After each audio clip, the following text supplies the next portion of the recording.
নিখিল, ওই দেখো, একটু দাঁড়া না, আমার কথাটা শোন। মা যা বলার তাড়াতাড়ি বলো। তাড়াতাড়ি?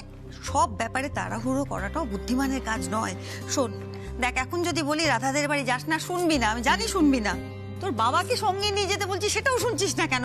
দেখো মা, বাবা রেস্ট নিচ্ছে, এইসবে ইনভলভ না করাই ভালো।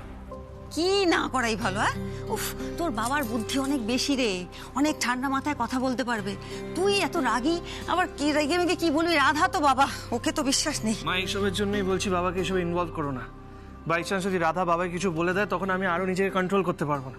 ও বাবা, সেও তো আরেক কথা। তাহলে তোর বড়দা ভাইকে নিয়ে যা, অরুণকে নিয়ে যা, শ্যামাকে নিয়ে যা, নিদেন পক্ষে একা যাস নে বাবা। বড়দা ভাইকে এইসব। এই তো আমি রেডি আছি, আমি তোর সাথে যাব। তুই নয়, আমি রাধার সাথে কথা বলবো, যেভাবেই হোক আমি রাধাকে রাজি করাবই। মোট কথা, কৃষ্ণাকে আমরা ফেরত আনবই।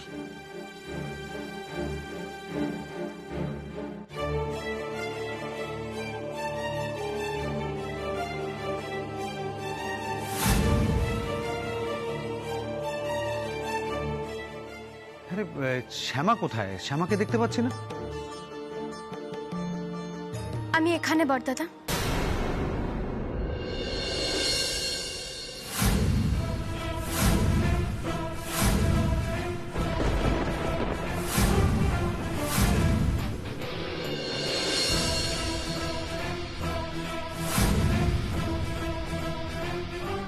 কি, হ্যাঁ, তো কি বুঝতেই পারছি না তো। কি ব্যাপার কি তোর? এইসব পড়ে টোটা কোথাও বেরোচ্ছিস নাকি? ও নিখিল, এসব কি? এমনি আমার ভয়ে বুক ধড়পড় করছে। এরকম অদ্ভুত সেজেছিস কেন? এরকম সেজে গুজে কোথায় যাচ্ছিস? কোথাও যাচ্ছিস নাকি? হ্যাঁ মা। কোথায়? ও বড় বৌদি, ছোট বৌদিকে কি মানিয়েছে না বলো? একদম হেভি লাগছে। তুই চুপ করবি? হ্যাঁ, এখানে কি ফ্যাশন শো হচ্ছে নাকি? দেখছি বিপদের মধ্যে রয়েছি, দারুণ মানিয়েছে। কিরে চুপ করে রইলি কেন? কোথায় যাচ্ছিস বল, এরকম অদ্ভুত সেজে? কোথায়? মা, আমরা রাধা দিদিদের বাড়ি যাচ্ছি।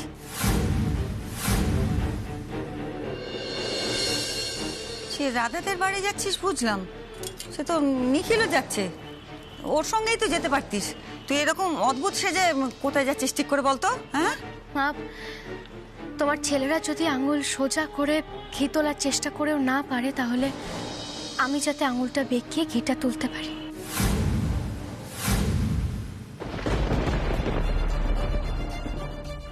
এই হেয়ালি করবি না, ঠিক করে বল, পরিষ্কার করে বল তো, কি মতলব তোর?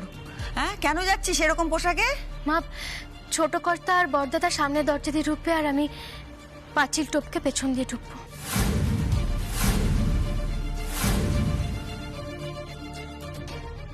কি সব বলিস কথা? হ্যাঁ, এইসব মতলব তোর?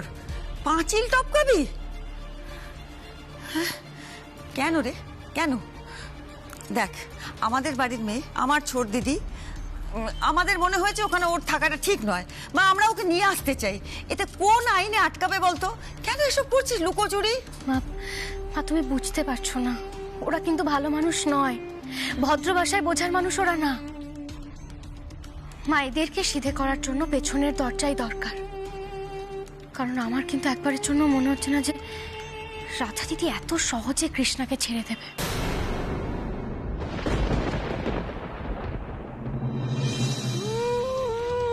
দিদি ভাই, দিদি ভাই, মা, দিদি ভাই, কি দেখলে তো? দিদি ভাই, মা তুমি, দিদি ভাই ওঠো, দিদি ভাই ওঠো, দিদি ভাই ওঠো। দিদুন দিদুন। কি কাণ্ড! শোন বাবা, মা, দেখো দেখো দেখো, তোলো দিদি ভাইকে, তোলো। সাবধানে বাবা।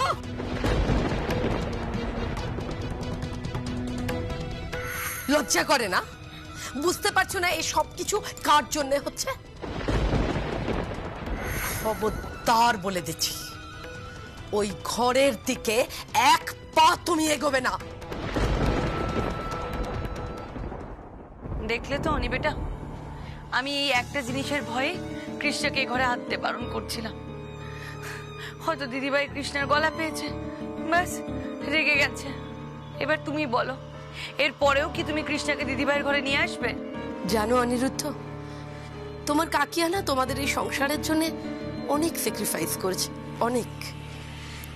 আজকে দেখো কত কথা তাকে শুনতে হচ্ছে, তুমি অভিযোগ করছো। অথচ অথচ কম দিন তো হলো না আমি কণিকাকে দেখছি, বড় জেদি মেয়ে। একবার যদি কিছু অপছন্দ করেছে আর তুমি তাকে জোর করে সেটা পছন্দ করাতে পারবে না।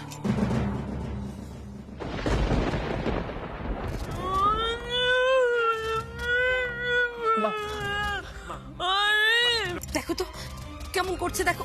কণিকা, কণিকা শান্ত হও। আচ্ছা আর আর কিছু বলবো না, শান্ত হও। মা মা মা, লক্ষ্মী মা, আমার এরকম করে না, এরকম করে না, এরকম করলে আরো কষ্ট পাবে তো। মা শান্ত হও, আমি তো এখানেই আছি, এরকম করো না। তুমি বলো আনি, এরপর যদি কৃষ্ণাকে বউয়ের মর্যাদা দিয়ে আমরা সবাই মিলে গ্রহণ করে নিই, তাহলে তাতে কি ফল ভালো হবে? যা কষ্ট তোমার মাই পাবে আনি।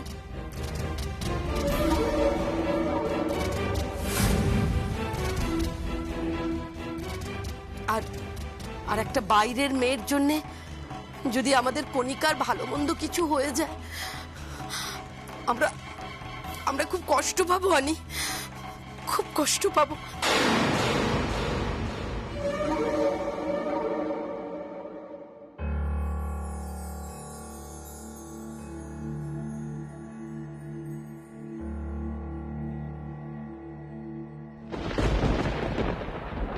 ছাড়বে না বললেই হলো নাকি? কালকে ওর কম্পিটিশন, আজকে যদি না ছাড়ে কি করে হবে? আর আমার মনে হয় ভালো করে বুঝিয়ে বললে ওরা ঠিক বুঝবে। অর্থদীপ, তোমার এখনো এটা মনে হয় যে আমরা সবাই মিলে গিয়ে বুঝিয়ে বলবো আর ওরা বুঝে যাবে, ছেড়ে দেবে কৃষ্ণাকে? আচ্ছা ঠিক আছে, বড়দাদা ছোট কর্তা তো যাচ্ছে, ওদেরকে বুঝিয়ে বলবে। হ্যাঁ, বুঝিয়ে বলার পর যদি বোঝে ছেড়ে দেয়, তাহলে আমাদের তো ঝামেলা করার কোনো দরকারই পড়বে না। মা মা তুমি এরকম করো না, আমার কথাটা শোনো। দেখো আমি আর রিস্ক নিতে পারছি না মা, আমাদের হাতে তো আর বেশি সময় নেই। কিন্তু রাধা দিদির কাছে এখন অনেক টাকা, ও যদি চায় তাহলে আইনকেও দরজার বাইরে অপেক্ষা করাতে পারে। মা দেখো, ছোট কর্তারা ওদের মতো যাক, আমি আমার মতো করে যাব। আমি পাঁচিল টপকে ওদের ওদের বাড়িতে যাবো মা, কিচ্ছু হবে না মা। দেখো আমাকে যা যা করতে হয় আমি সব করব, কিন্তু কৃষ্ণাকে আমি আনবই। হ্যাঁ হ্যাঁ ছোট বৌদি, তুমি তুমি তুমি তোমাকে যা করতে হয় তুমি তাই করো। আমি বলছি তুমিই পারবে কৃষ্ণাকে ফেরত আনতে। চুপ করবি? দেখছে একে মনসা, তার মধ্যে আবার ধুনোর গন্ধ দিচ্ছে, একে এইসব বিপজ্জনক কথাবার্তা বলছে, তার মধ্যে আবার শোন না, এসব আমাদের দোষেই হচ্ছে। ওটা না বারবার অন্যায় করেছে, বারবার আমরা ক্ষমা করেছি, ঠকিয়েছে আবার ক্ষমা করেছি, এই এই করতে করতে না ওরা পেয়ে বসেছে।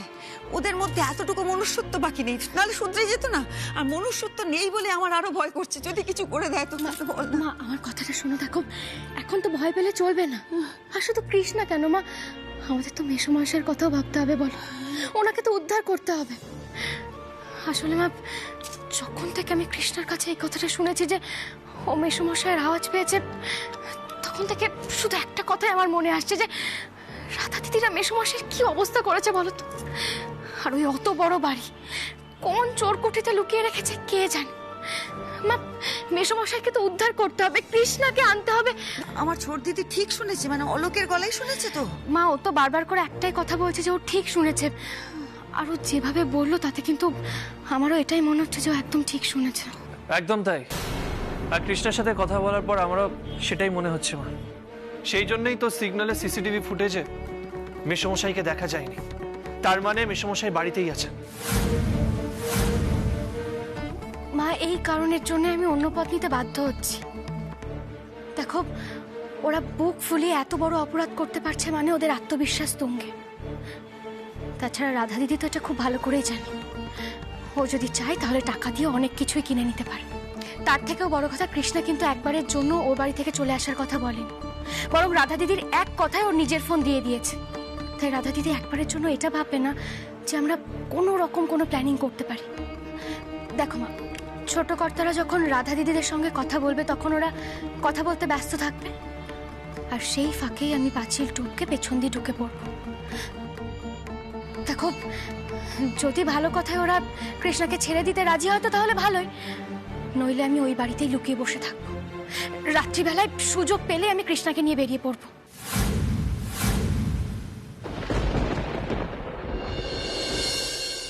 তুমি কখনো বুঝবে না অনি বেটা, আসলে তুমি তো দিদিভাইয়ের এই সময় কখনো পাশে থাকোনি, আমি থেকেছি। এরকম একজন মানুষকে প্রতিদিন বাঁচিয়ে রাখার জন্য কত লড়াই করতে হয় বলো তো। আর কৃষ্ণা তো আরোই বুঝবে না।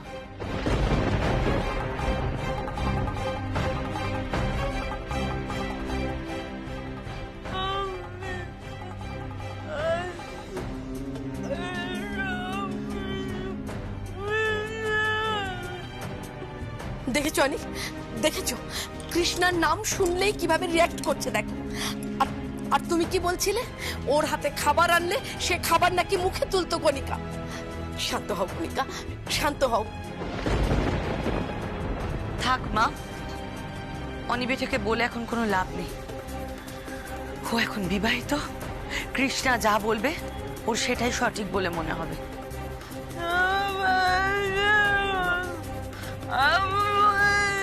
দিদিভাই, আমি কথা দিচ্ছি, আমি বেঁচে থাকতে কোনোদিনও কৃষ্ণা আর অনিরুদ্ধ এক ঘরে থাকবে না, যতই ওরা স্বামী স্ত্রী হোক। দিদিভাই এরকম করে না দিদিভাই, একটু শান্ত হও না দিদিভাই। দিদিভাই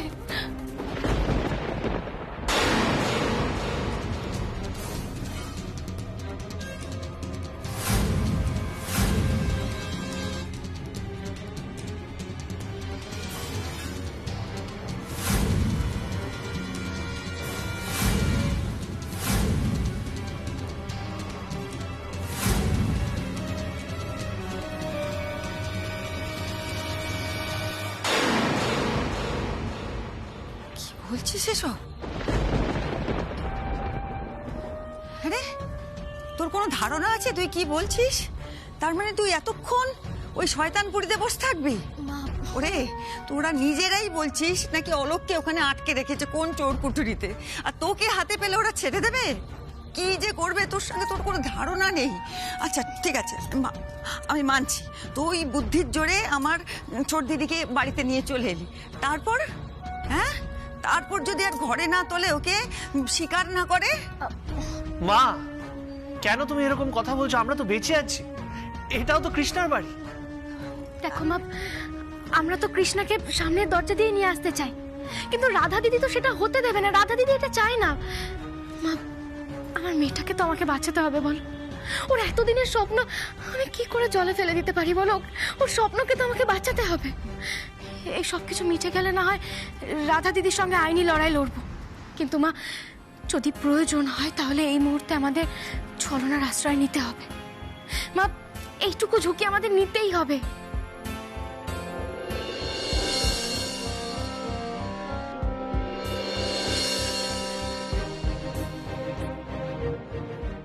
যতই বুদ্ধির কথা বলিস, কিন্তু বিয়েটা তো বিয়েই, সেটা তো নিষ্ঠা ভরেই হয়েছে।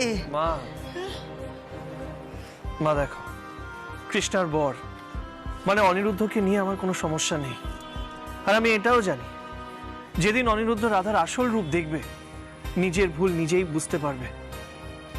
আর আই এম শিওর মা, এই সবের জন্য অনিরুদ্ধ আর কৃষ্ণার মধ্যে কোনো অসুবিধা হবে না।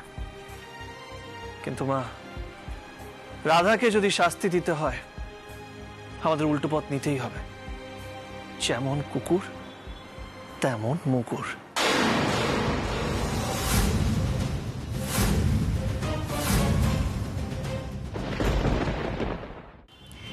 নিখিল, সব ব্যাপারে মুগুর হাতে নেমে পড়া ঠিক নয়। কিছু কিছু সংবেদনশীল জিনিস আছে যেটা ঠান্ডা মাথায়। শোন, একটা কথা শোন, নিখিল বুঝতে পারছে না, তুই তো মেয়ের মা, তুই নিজেও মেয়ে। হ্যাঁ, ও লড়াইয়ের কথা বলছে, বলুক, তুই ভালো করে মন দিয়ে শোন। দেখ, কৃষ্ণার এইটুকু বয়স, তার মধ্যে বিয়ে হয়ে গেছে, এরকম দুম করে বিয়ে হয়ে গেছে, ওর মনের ওপর চাপ সৃষ্টি হবে। ওর বিয়ে হয়েছে, ওকে একটু একা সামলাতে দে না। ওর সংসার ও কিভাবে সামলায়, ওকে একটু একা লড়তে দে না মা। দেখ, কয়েকটা দিন দেখ ও কিভাবে সামলে চারপাশ একা বেরিয়ে আসতে পারে কিনা, এটুকু ছাড়। দেখ, আমি দেখেছি মেয়ের মা বাবা যদি বেশি দখলদারি করে না সংসারে, মেয়ের সংসার কিন্তু ভেঙে যায়। আমরা নিশ্চয়ই চাইবো না আমার ছোট দিদির সংসারটা ভেঙে যায়। একটু বোঝার চেষ্টা কর না। মা, আমি তোমার মেয়ের সংসারে দখলদারি করছি না, আমি আমার মেয়েকে রক্ষা করছি। মা, মা, আমার মেয়ে ছোট থেকে একাই সব লড়াই করেছে, তাই আমি খুব ভালো করে জানি ও সব যুদ্ধে ঠিক জয়ী হবে। কিন্তু মা, আমার মেয়েটা তো কুরুমা বা রাধা দিদির মতো যোদ্ধাদের চেনে না, ও জানেও না যে এরা ঠিক কতটা ভয়ঙ্কর। ওই যুদ্ধে একা জয়ী হতে পারবে না। তুমি জানো, আমার প্রত্যেকটা মুহূর্তে ওর জন্য চিন্তা হচ্ছে, প্রত্যেকটা মুহূর্তে একটা কথাই মনে হচ্ছে, মা, আমার মেয়েটার গলাটা যদি ওরা কোনো রকম ভাবে নষ্ট করে দেয়।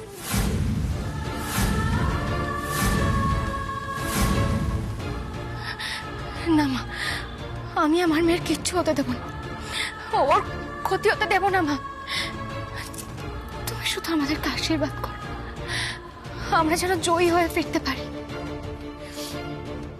আমার আশীর্বাদ সব সময় তোদের মাথার ওপর থাকে। আর আমি জানি তুই এর আগেও যতবার গেছিস ততবার জয়ী হয়েই ফিরেছিস। আমার এটুকু ভরসা আছে যে এবারেও তুই জয়ী হয়েই ফিরবি। শুধু একটা কথা মা, একটা কথা মাথায় রাখিস, ওইটুকুনি মেয়ে আমার ছোট দিদি, তার জীবনটা যেন নষ্ট না হয়ে যায়।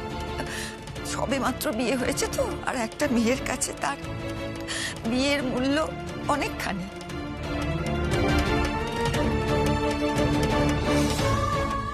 একদম চিন্তা করবে না মা, আমার মেয়ের জীবন এত সহজে আমি কাউকে কিছুতেই নষ্ট করতে দেব না।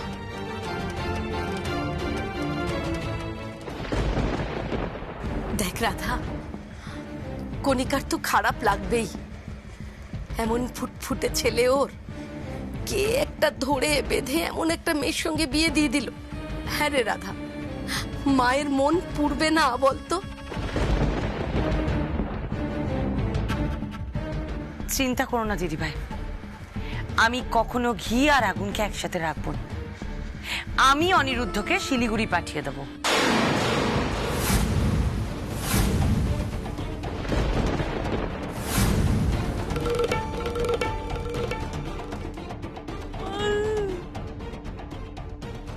শিলিগুড়ির ফ্যাক্টরিগুলো অনিবেটাকে ভিজিট করতে হবে না? আমার দাদা ভাইয়ের কত স্বপ্নের ছিল শিলিগুড়ির কাঠগুদামগুলো।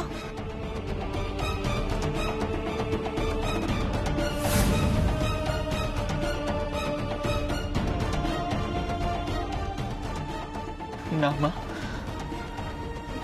মা, তুমি কষ্ট পাও সেটা আমি কখনো চাই বলো? কখনো চাই না। তুমি কৃষ্ণাকে পছন্দ করো না তো? ঠিক আছে, আমি কখনো বলবো না, আমি কখনো বলবো না কৃষ্ণা তোমার কাছে আসুক, তোমার সামনে এসে দাঁড়াক, তোমার যত্ন করুক। কৃষ্ণা তোমার থেকে দূরেই থাকবে মা। মা, তুমি কষ্ট পাও সেটা আমি কোনোদিন হতে দেব না।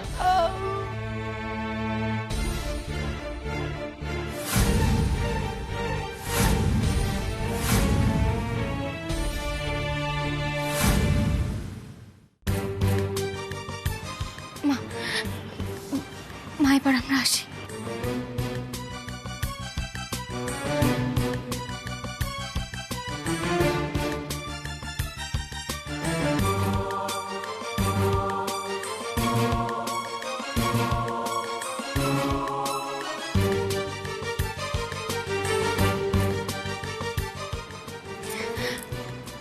আসছি মা।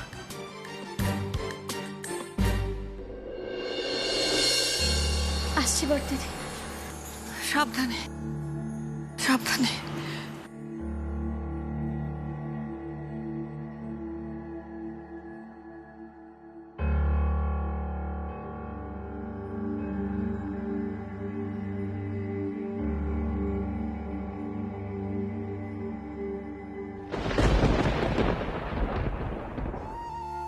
কিন্তু মা, আমি তোমাকে এটুকু বলতে পারি, কৃষ্ণার সাথে যেভাবে আমার বিয়েটা হয়েছে সেটা হয়তো দুর্ঘটনা, অ্যাক্সিডেন্টলি আমাদের বিয়েটা হয়েছে, কিন্তু আমি ওকে সত্যিই ভালোবেসেছিলাম না। আমি ওকে বিয়ে করতে চেয়েছিলাম।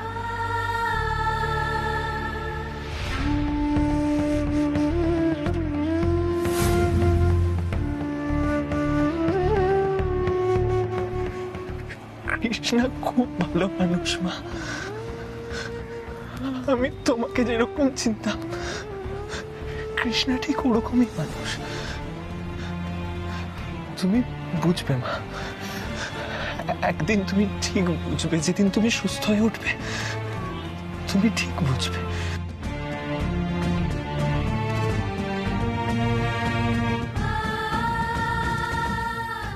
অনি বেটা, তুমি তাড়াতাড়ি ওই ঘরে যাও, গিয়ে তোমার ব্যাগ ট্যাগ যা কিছু আছে প্যাক করে নাও। কাল অনেক ভোরে বেরোনোর আছে, শিলিগুড়ির উদ্দেশ্যে রওনা দিতে হবে।